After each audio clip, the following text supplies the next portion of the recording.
Welcome to That Davis Show. My name is Kenneth Davis. Follow me at That's Davis. I apologize. Ryan wasn't just ready just yet. I didn't give him the second heads up. I apologize, Ryan. That wasn't decent of me at all. That's okay. Just caught me with my pants down. No, it's Whoa, fine. no, bro. Never, son, never. It's not the vibe. Of course, you already know Ryan Bukowiecki. Follow him at Ryan B. Ski and Ryan B. Ski 1. Please keep your trousers up at all times around me, sir. Don't worry, the camera only gets waist level up. Not the vibe. Wow, sorry. See, this is how you're not invited to the cookout. Oh, okay. Because we got to be Rip fearful. that card up right in front of my plate. It's kids here, and you out here doing stuff like that. Why? A man can't just mess his camera around a little. The man says boy says the man who on the StreamYard lit his finger on fire a couple episodes back. Anyway, all right. Speaking of stuff that I don't like Ryan playing with his camera like that. My team, the Chicago White Sox, that their start hasn't been bad, but the amount of injuries that they have is frightening. And if you check me out, I'm on usually on Mondays and Fridays for an hour co-host Sean and Maya with Sean Sierra. And last week we talked to Josh Nelson, Sox Machine. John, brilliant baseball guy, Josh. And one of my concerns were, and I said to him before, because I talk out loud. I know it's a small sample size, but when it comes to training right now, do we know if the Sox really have enough data to know if everything they're doing is correct when it comes to strengthening conditioning and making sure just that the players are healthy? You know what I'm saying? Soft tissue injuries and things of that nature. Sox starter Lucas Giolito went out in the first game, pitched 4 innings. Nice. Even though it had little location issue, 6 strikeouts. Yohan Moncada was already out, and they'll be out for at least 3 weeks. You have the issue. Crochet. We use Garrett Crochet, who's going to have Tommy John surgery. You know what I'm saying? Luckily, they brought in AJ Pollock. For a second, it seemed like Andrew Vaughn wasn't going to be able to start the season. Right. But, he's healthy. I'm blank. Who else am I Lance missing? Lynn. Thank you. And Lance Lynn is out for 2 months.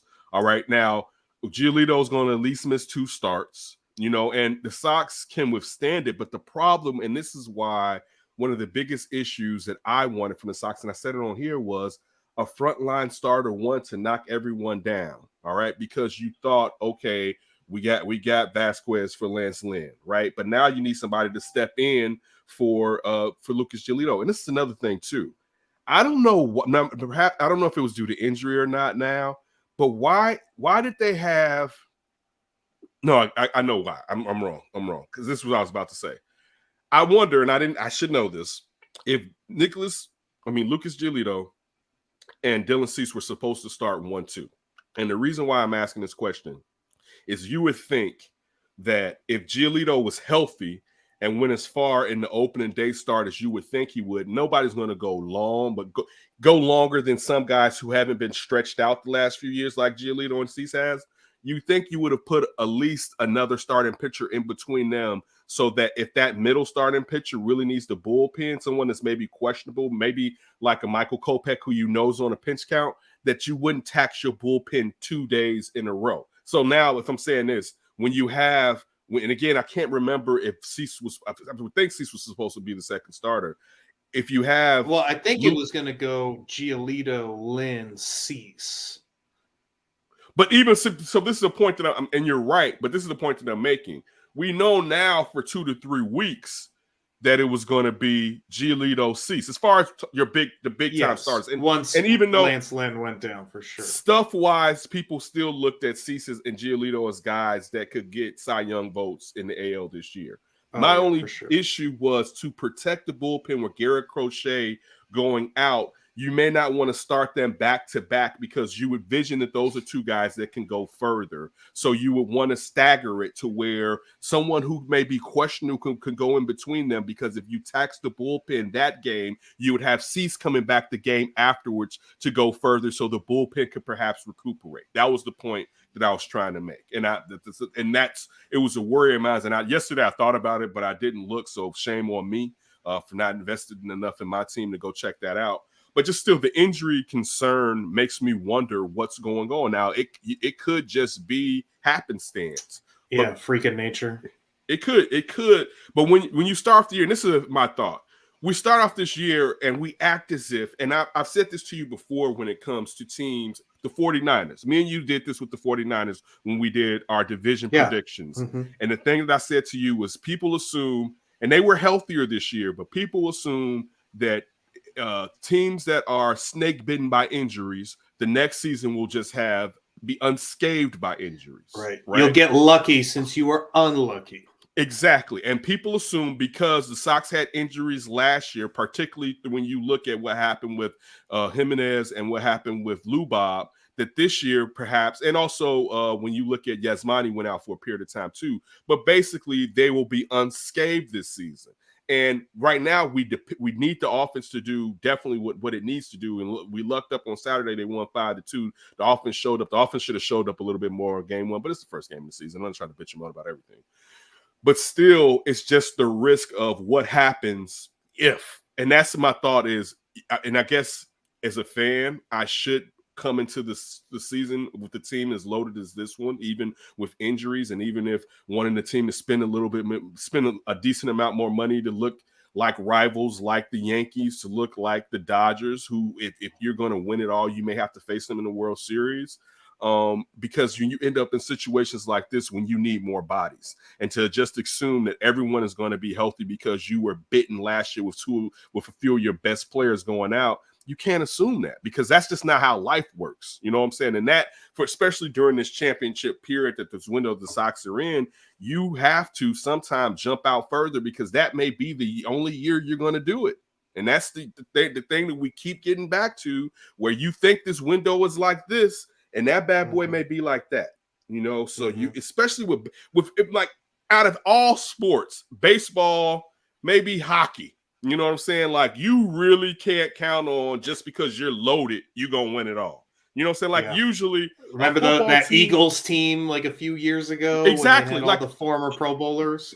Right. A football team that's extremely loaded, and your chances are better, but still it's any given Sunday, but your chances are good. A basketball team is the best of 7. Chances are if you're healthy, you're going to win. Yep. Right. But when it comes to a hot goalie or a pitcher or a couple pitchers that can dominate a series, staff. Right, you know, exactly, or you know what I'm saying, your bullpen is ridiculous. All you got to do is get to the you fifth, just got the Royals. It doesn't say the Royals, right? Exactly. Like, so you can benefit from having extra bodies in some sport, and baseball is one of them. Again, you may not win it all, but you can definitely make sure that you lessen your chances where injuries totally derail your season. Not saying that's happening now, but I'm still, as a Sox fan, and as a Sox fan, I'm abused. I was a Chicago fan, so I'm always worried for the most part. And these are just some of the thoughts when I'm looking at some of our better players, particularly our pitchers, going out really before the season has even taken place so far. For me, I'm getting flashbacks to Arizona when we were doing our MLB preview and talking about the teams last year. And, you know, not too much change. The Sox were looked at as like legit real contenders. Here's the beginning of the window, and the Cubs were just looked at as ugh, and we'll see what happens until the trade deadline. We get rid of the pieces that we had. But it's funny just looking at how this season started for the White Sox versus last year, where you had really those injury concerns again. And I even remember you were saying, obviously, because you didn't have a track record with this team, it was brand new, with maybe not brand new because they were in the playoffs the year before the COVID season, but you didn't really get a full year of like, what is this team capable? Because you know the star power with a team, you expect them to be good, but then there's those other pieces, the role players, and then you realize like, oh man, this team is just really complete. They can handle a lot of different things. And you had said like, oh, the World Series chances are probably bust now because Eloy's down, Louis down for the entire year. See you later. But what happened was the pitching staff was lights out for the White Sox. They had the best starting rotation in the league and this great bullpen. They were able to weather that storm and get through, get everybody healthy, and it was back on. Like, here's a real shot at making a run for the championship when it came to October-ish. Now I'm looking at this year, I'm feeling the same similar thing where it's like that offense is going to have to carry this team. It's going to have to score some runs. That defense is going to have to improve at least enough in terms of what they needed compared to a team like the Astros, where it was clear they needed another step up, and that was a goal this offseason. They're going to need that to show through, along with that offense that they have, which can just absolutely dominate pitching staffs across the league day in and day out with all the power and just the overall completeness of their lineup. There's really no hole that you can point to. Maybe second base, maybe. But even that, Josh Harrison had a nice triple today, too. Josh Harrison, not today. That was the other day. Josh Harrison. I'm sorry. At the time of recording. Josh Harrison looked like Josh Harrison's bat is fast and he's fast. Sometimes I don't think he needs to swing for the fences because he doesn't have that type of power. But then I tell myself, like, wait, he's trying to get bloopers necessarily when he's trying to do it. But this is the thing. Get the ball and play. When you look at the fact that due to suspension, the first 2 games, your table setter and Tim Anderson has been gone, and the fact that, and then it was just 3 runs in the first one, but still the offense looked good. You could have got more, but AJ Pollock looks so damn good.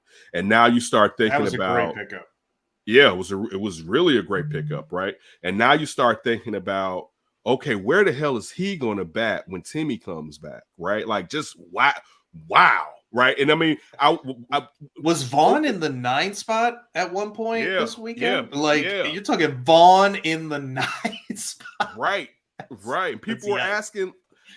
People were asking on Twitter why he wasn't in the 6 hole, right? Like, so it was just when you look. I mean, dude, when you have injuries and you can pull out someone like Vaughn, you know what I'm saying? And again, we still don't know if he's that guy. But you have Berger there, who has went through just some horrific injuries so early in his career. But you got bats, is kind of what I'm saying, to where it's like, okay, something could take place here.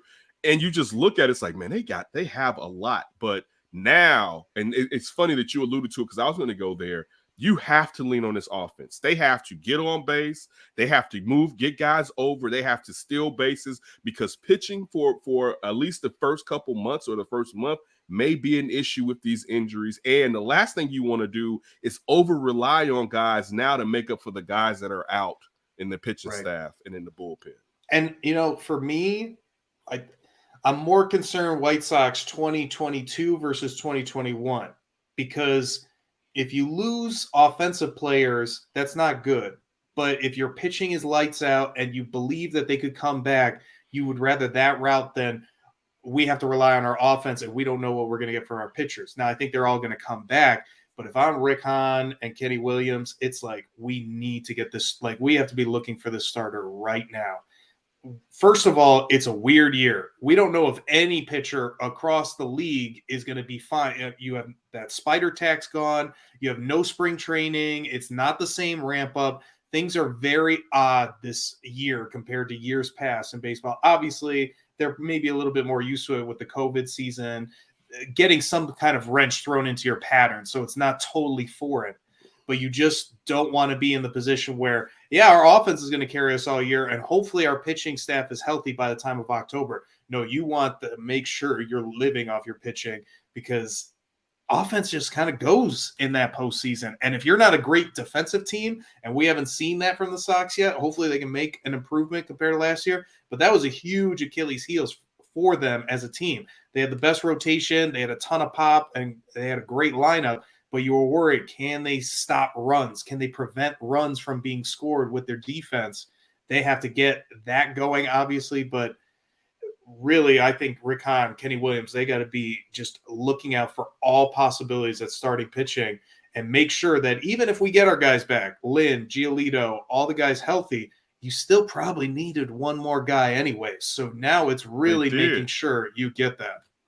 They did, you know what I'm saying? And This is the thing too. We was talking to I mean, Josh if Nelson. Kopech becomes amazing and he somehow avoids injury, fine, you don't need it. But I mean, but that's you asking can't a lot. That's asking a lot. you can't overtax him though. You know what I'm saying? Like that's Yeah, you the can't expect him to problem. go 200 plus innings when he's never done it. Exactly. So like that's. I mean, listen, they signed Johnny Cueto. All right. So if he can give us If he some can be a innings, great 6 starter, eating up innings yeah, like you're saying, great. right. But the thing is, this getting to your point. One of the things that Josh Nelson brought up was that we're going to see some lopsided trades when it comes to what the team that's trading for starting pitching, and he alluded to it would be mid rotation guys, back rotation guys, but people are going to be giving up like some degree top flight prospects, right? Because the pitching is going to be taxed this year, and we've seen it already on the South Side, right? Pitching is going to be taxed due to 3 weeks instead of 6 weeks. And also, we're talking about that 6 weeks. So let's not forget that pitchers and catchers arrive early. You know what I'm saying? So, I mean, and on even top of before it, with Sean Manaea, one of the hardest problems with that trade was the A's knew how badly the White Sox needed that pitcher.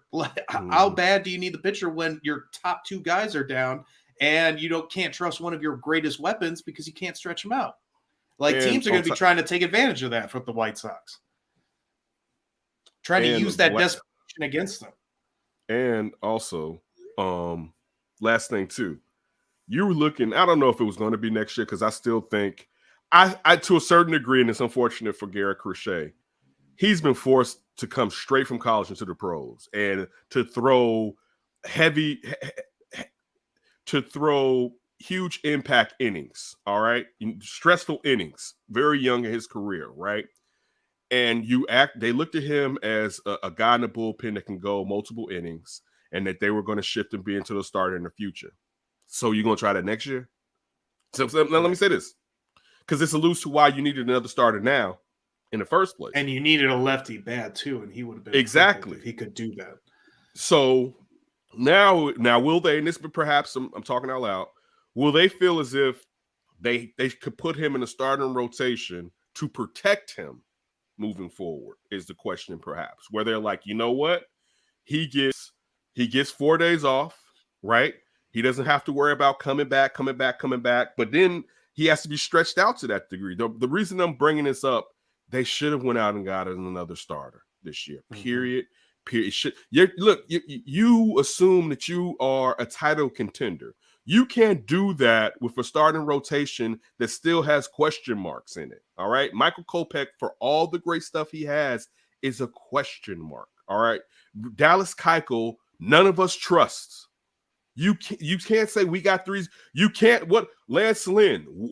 What do you run into another team where fastball is all they were looking for and all they want, right? Like, what do you have that was going to throw the team off? You needed another starter, and the fact that they didn't get it is biting them in the ass. I'm not saying it doesn't mean that at the end of the season the Sox won't be there. I'm just still saying you didn't have to have these questions. There's no reason to be a championship contender with unnecessary questions, and the only reason you have the questions is because you didn't spend. Now, it would be an issue if it was like, man, we don't have, and mind you, all of our top flight prospects are in the bigs right now, right? It's in the show. Besides but two, it was basically. Yeah, but I'm just still the guys. Yeah, maybe right.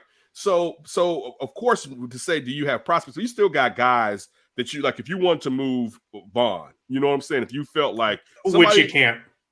Right, you can't, but just said you got guys you can trade. The point I'm trying to make is you didn't have to trade anybody. It was the off season. You could have went out and signed guys. That's the point. You didn't have to give up anything. All you need to capital sign was the Josh Harrison that you did. Great. Bring in the starter and then trade for AJ Pollock. You solved all the major issues that you had. You would have been set right there. And then the guys that you're looking at as your swing guys, you can look at them more as, in case a Garrett Crochet goes, all right, we know you can go into the bullpen. Not to say that Ronaldo Lopez and these guys are guys that can defeat lefties like a hard throwing lefty like Crochet, but you still get the vibe of what my opinion is. Mm-hmm. Absolutely. All right, man, let's switch up to the north side. I definitely caught and I enjoyed the opening day for the Cubs. Kyle Hendricks was dealing. Suzuki was out there looking great. Jay Hay showed up. It was a nice, because regardless of what side of town you root for, it's opening day. You want to see a landscape familiar to you in your city. So since my team opened up on the road, I definitely made sure while I was getting some stuff ready and moving around, that I tuned in and I watched the Cubs in Wrigley Field on opening day. And it was definitely a great victory. And I like what I saw in that short sample size for the Cubbies. What were your thoughts on the Cubs early on in the season, being a diehard Cubs fan like you are, who I found out has season bleacher tickets now? So look out, check out Ryan while living in another state. Yes. What a flex. What a flex. I pull out those flexes every once in a while. Yeah, I'm just hoping that the Cubs can, and traditionally with the old crew with Rizzo, Bryant, all the rest of them, they would start out usually pretty well early on. There was a couple of years after the World Series where it seemed like they started off really slow, but it really was, they just, when you get to the middle of the season, especially towards the end of the season, there's just a massive just fall off. So I'm not necessarily surprised at the Cubs, the Christian Yelich stealing the MVP from Javi, because the Brewers, and we said then, if the Brewers passed the Cubs, they were those years where they just didn't finish strong. Yeah. Exactly. And it's great to see this early success, if you will. It's very, very early, but it was important for the Cubs. They've got to get off to a good start. And, this division is not a world beater. It's probably the weakest division in all of baseball.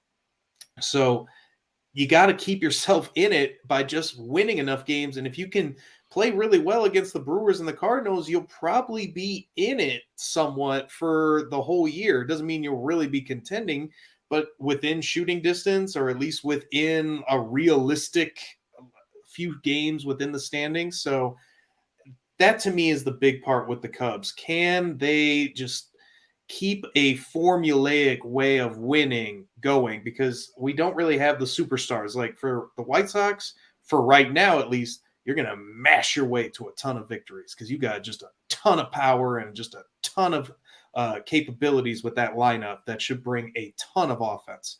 Cubs, like what's the strength of the Cubs? I don't know. A lot of these players we have to see, but what I do like, you're seeing a little bit more of that lineup diversity. They're actually putting the ball in play a little bit more so far, and they did well against Corbin Burns and Brandon Woodruff.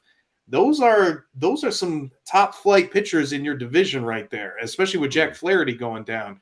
So if you're able to do that consistently against some of the better pitchers within your division, okay, maybe this offense can score enough runs or do enough things, because defensively you should be solid. I mean, Suzuki is a Gold Glove potential player because that's what he was in Japan. Jason Hayward's going to give you a solid center field. You feel good overall. Like Nick Madrigal isn't a great second baseman, but he's still young enough. Maybe you can get him to be average. And then the rest of the defense, Wilson Contreras is a good defensive catcher. I think you feel solid with what the Cubs have overall in terms of defense and hitting, but then it comes back to pitching. And to see Hendricks do what he did was fantastic. And just overall, it seems like they have some potential within their staff in terms of the starters and the bullpen. And I think that Drew Smyly signing, that could be a big one looking down the road when they maybe make a trade at the deadline, because you mentioned it, he's that one of those middle rotation lefty guys that maybe the Cubs can get a decent haul on because nobody's going to have pitchers this year type thing. Overall, hey, Rick Hahn and the Cubs guys get along. Hey, now. Apparently, ever since Eloy. But Cubs, hey, you won the last one though. You won the last one. Yeah, you won the last one. He didn't pan out for us. He didn't pan out. It was like, here's the Eloy victory, and we're like, we were here. Throw Dylan Cease in there. Don't forget to throw Dylan Cease in there too. Oh yeah, okay. Yeah, so it's like that. Yeah, we're getting there. Yeah, we're getting there. Slowly. We just need the next. Andrew Vaughn to the north side. I still hate the fact that what's his name didn't pan out for the Cubs, man. One for him. Like we didn't give him any runs when he started, right? That was the worst part. The Sox never provided him with runs. and then he Jose Quintana. Quintana. I meant to say Quintana. And then he just didn't fit and thrown into a pressure situation, perhaps. But I feel, I'm not saying I'm bad as a Sox fan, but to a degree. But man, Jose Quintana, you as a Sox fan, you hoped his career would have went in a better fashion than what happened. Like, and I wanted him to go up there and do his thing. I wanted him. He was a nice two.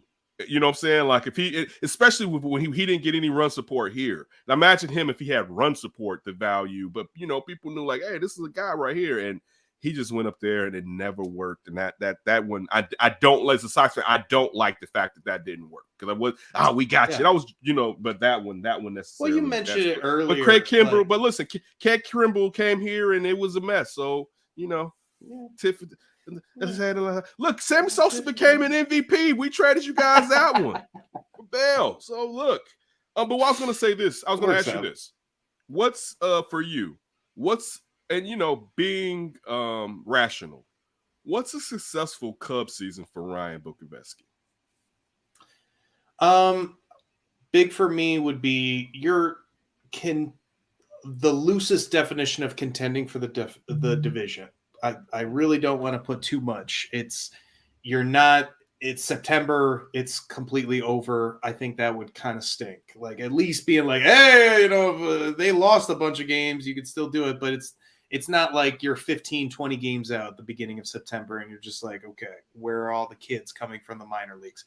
Because there are some young guys on this team right now. Like, you want to see Suzuki be a budding all-star type by the end of the year, or maybe in contention of NL Rookie of the Year. That would be really great. Seeing Nico Horner, if he's going to be your shortstop of the long term, actually like make a case to be that person and showing it, at least the budding, maybe with the lineup diversity with Madrigal and some of these other guys like Schwindel, the Wisdoms, because we didn't know how some of those guys were going to do compared to last those year. Names, man. I was just going to bring up, right? You guys got some great names with Schwindel and Wisdom. That's hard. Wisdom is your last name. That is hard. And so are those guys going to be something, or are they just, flash pan from last year and you gave them a shot and they're really nothing and we need more kids to come up and take their spots? Ideal for me would just, you have a solid season, maybe contending-ish on the loosest level, but you see enough progression on individual guys, and a lot of those are on the pitching rotation, like Justin Steele, they're lefty. Can he really, right now he's positioned as the number 2 in the rotation because they want to go right, left, right. Can he earn that number 2 spot? Can he be a guy you're like, okay, this might be a number 2 on a staff? And then you feel a lot better with just all your younger guys with what you have. Adbert Alzolay, you lose him with that shoulder injury for a while. It'd be great to see him come back and just show like, yeah, this is a top of the rotation type pitcher that we have. You just want to see a development across the board with enough of, I think, the younger guys, because a lot of these guys are gone. Like Jay Hay, he's going to be gone once that contract's up. He's not sticking around here. So they're going to bring in someone else, whether it's this Brennan Davis kid from AAA or some of their other young prospects. So you want to know that those young prospects that there's a lot of hope for are coming into a team with some guys that are, these are some quality major leaguers already on the staff, and get that mix of veteran good talent with young up-and-coming talent. Hey, and you may not know this. How far away is Howard? Is 2 or 3 years? How far away is Howard at short? Ed Howard, I think he's even further because he's a part of that group. Right now, it's like Brennan Davis is your AAA guy, and everybody else is single A, double A, like low A. You're talking probably 3-4 years, I would think, for Ed Howard. And let's just say next year you can kind of get what you're saying that you want this year. Would you, playing devil's advocate, would you prefer if you knew that you guys can finish perhaps in the top 3 or 4 in the draft? Now, wait, I don't know this. Did they institute the lottery system that they were talking about? When is that going to take place? I have to double check. Yeah, so I don't know. I want to say 2023, like okay, essentially everything else. Right, like the scheduling as far as, only playing your division teams like The 14 shifts times. being banned and all that Right, stuff. I right. think that's So all like if you could, 2023. but okay, let me just ask you straight up. If you can get a top 4 pick because the Cubs record this year, would you prefer that to add perhaps, and viewing that Jed, definitely can pick out talent, that you guys could get somebody that's impactful that can be there maybe in a couple years and to start, the next run of great Cubs players like you had 2 or 3 years ago, or 3 or 4 years ago?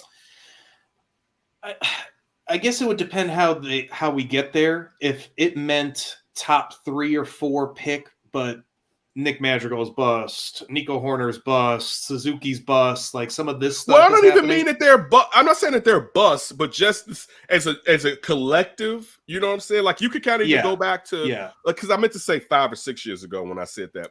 You go back to like 2018, right? Where it was kind of like when everybody clicked, the other guys were off. You know what I'm saying? Like Chris Bryant was over here, then Rizzo made, but it was never where everyone was clicking. Okay. So what I'm saying is you still see there's progress, but the team just wasn't on, and it's just baseball sometimes. They weren't clicking when everyone else was clicking, so that affected the schedule not as much. It perfected how they performed throughout the majority of the season. I get what you're saying. I mean, yes, a top 3 or 4 pick, can't ever really complain too hard about it. Personally, I would not want it because, like you pointed out, Jed knows how to pick guys. I would trust the brain trust that even if they were number 18, that they could still find somebody. Can find a guy. Right.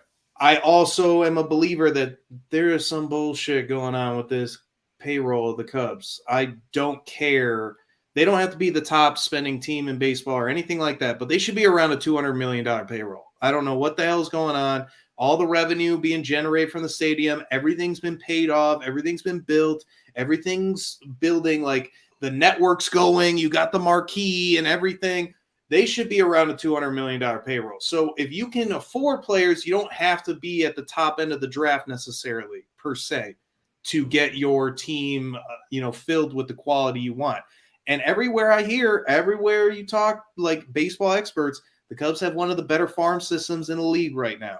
So personally, to me, I would rather them be closer to contention with what they have now, meaning that guys that they have now must be stepping up if they are within contention. They have plenty of room on the payroll. I want to say when I looked it up last, they were around 120 going into the season. There should be at least another 80 mil on that payroll when you're talking about next year. So you're talking free agents with what you have, with supposedly one of the better farm systems in baseball. And we know what better systems in baseball means. Either you bring up your players or you have assets to acquire the type of players that aren't routinely open in free agency. Right. So I would rather that route, not saying the route of getting a top 3 pick and you might get a stud. But the Cubs did go through that a little bit with Chris Bryant. He was number 1, I want to say, overall, or he was 2. And he absolutely was considered one of the best. I mean, he's like Andrew Vaughn, where you knew that bat was going to play right away as soon as he gets into the league. And as great as that was and as important as he was to winning that title, that superstardom couldn't quite carry over all the time because of his lack of availability. So that can be sometimes a crapshoot itself, even though when you look at the South Side with Louis Roberts, that's the kind of player you would love to see get drafted, and you're only going to find that guy top 3 in the draft type thing. Like that, you want a lot of that if you can help it. But the Cubs, with what they are as a team, with the assets that they have, with what I hope that they have, I guess, on the major league level now, I'd rather them be more towards contending versus being like a 3 or 4 pick. Okay, definitely. So, all right, that's just a little bit of baseball chatter. We're going to bring you that every week since the season finally started, and we definitely love baseball and the boys of summer. Hopefully our teams perform well and we're not on here all angry, but we will get angry if our teams underperform. Because one thing, what happened watching baseball, I realized, and I love it, it's like, damn, baseball is long as fuck. Yes, yes, like, it is. Yes, it is.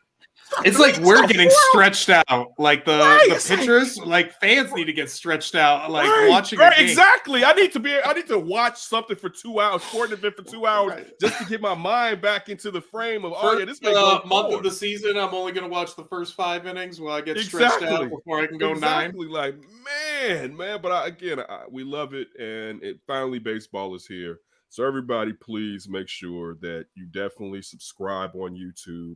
You subscribe wherever you get your podcast audio files. And we always appreciate you spending a little bit of time with us. And please don't do anything crazy before you